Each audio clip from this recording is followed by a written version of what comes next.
बिहार के नवादा आज नीरज कुमार पहुंचे हैं और जातीय जनगणना को लेकर इन्होंने अपनी बातों को रखा और बताया कि सरकार के द्वारा किस तरह से यह निर्णय लिया। केंद्र सरकार को बधाई दी है और आभार यात्रा भी निकाला गया। क्या कुछ जातीय जनगणना को लेकर क्या कुछ कहिएगा?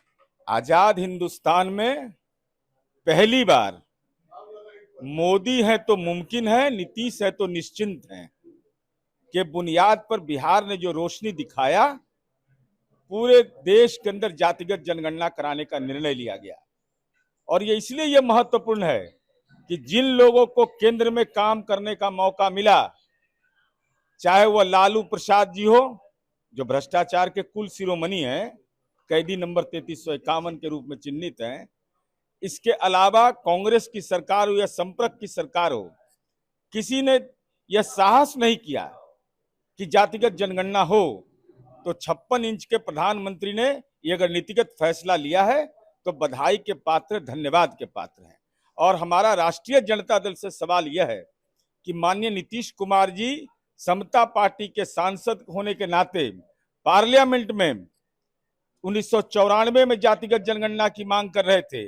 भारतीय जनता पार्टी के सांसद बंगारू दत्तात्रेय वह उसके समर्थन में थे। तो क्या राष्ट्रीय जनता दल के उस समय के पार्लियामेंट में बैठे हुए सांसद की जुबान को राजनीति में लकवाग्रस्त हो गया था? क्यों नहीं बोले? और लालू जी चारा घोटाला में फंसने के कारण हमारा सीधा आरोप है कि लालू जी जातिगत जनगणना पर बैक फुट पर गए, कहे कि नहीं हम ये सब नहीं बोलेंगे। तो क्रेडिट किस बात का लेते हैं? तेजस्वी यादव क्रेडिट किस बात का? ये एनडीए सरकार का फैसला है। आपके पापा तो संपत्ति सृजन करते थे और केंद्र सरकार से हम अनुरोध करेंगे जितना जल्दी जनगणना करा दीजिए।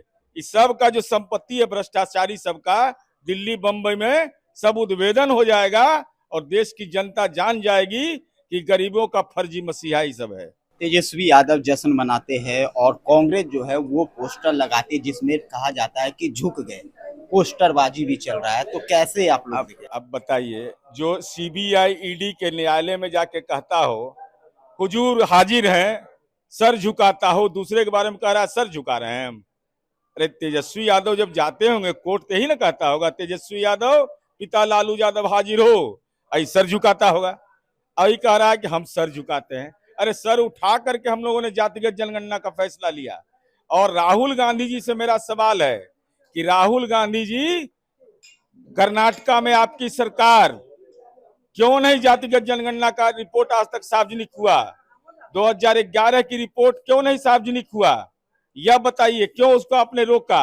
और बिहार में जब सर्वदलीय फैसला यह था, बिहार सरकार ने जाति सर्वे करवाया, तो कांग्रेस शासित प्रदेश में बिहार मॉडल पर जाति सर्वे क्यों नहीं करवाया गया? एक आखिरी सवाल थे, हमला जो हुआ जम्मू कश्मीर में, जिसका हमला हुआ लगातार कांग्रेस पार्टी देख रहे थे, हमला के बाद कहा जा रहा था ये गुमराह किया जा रहा है, बहुत तरह का बयान आ रहा, तो वो कैसे देश के प्रति भी अगर लोग इस तरह का बयान दे तो कैसे? ये दुर्भाग्यजनक बात है। पहलगाम की दुखद आतंकी घटना से पूरा देश मर्माहत है। जिस ढंग से देशी पर्यटक नहीं विदेशी पर्यटक मारे गए, कश्मीर हमारा मुकुट है। जम्मू कश्मीर की सरकार के माननीय मुख्यमंत्री जी ने भरे सदन में मार्मिक संवेदना व्यक्त की। ऐसे में राजनीतिक टीका टिप्पणी करना, कौन गुनाहगार है, कौन जिम्मेवार है, यह कहीं से न्यायोचित नहीं है।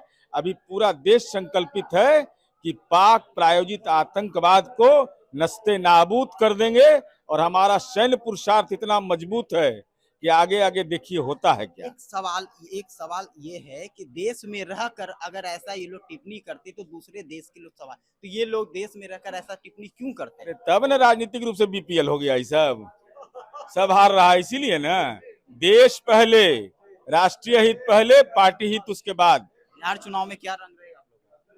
यहाँ लड़ाई है कुछ, यहाँ लड़ाई 176 सीट पर तो हम लोकसभा में आगे रहे।